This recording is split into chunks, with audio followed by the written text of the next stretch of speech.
like a legendary Ho-Ho flying through the air at the start of Pokémon Indigo League. By the way, I've been rewatching Indigo League, and it is surprisingly weird. Weirder than I remember. Starting off, first person Ash battles isn't like a bird keeper or really a bug catcher, like bug catcher Toby or whatever. It's a kid dressed as a samurai, like complete with a katana, like for this stereotypically kids aimed show, which is weird to start off with. And the first Pokemon he catches is Pidgeotto, not Pidgey. You don't go through the motions of leveling up and stuff and him evolving later in some emotional climax.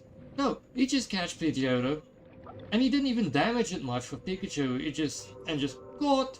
I got quite a strong Pokemon to start with. There was this one episode where Pikachu found his kind, a bunch of wild Pikachus, and then they go like, Pika, Pika, chanting in the night forest. I mean, that thing in the Pokemon rap, not the best wording. Release from my hand, but for that's inside. Especially since, like, in the original intro, Pikachu, like, ran through a woman's legs wearing a skirt, and she was like that thing where like pushing down the skirt so no one sees, and then Pikachu just happily jumps in the air like he got a Pikachu.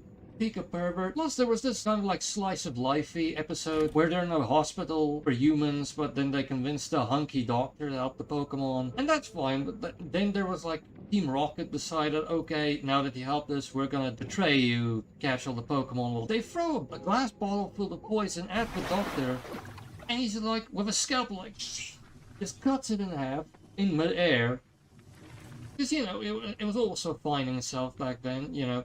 Brock wasn't a pervert yet. That didn't happen until like halfway through the first season. But at first he was kind of cute. It wasn't until like an episode after they established that Misty was full on like that upward punch thing that like makes you flick like the legs in the air.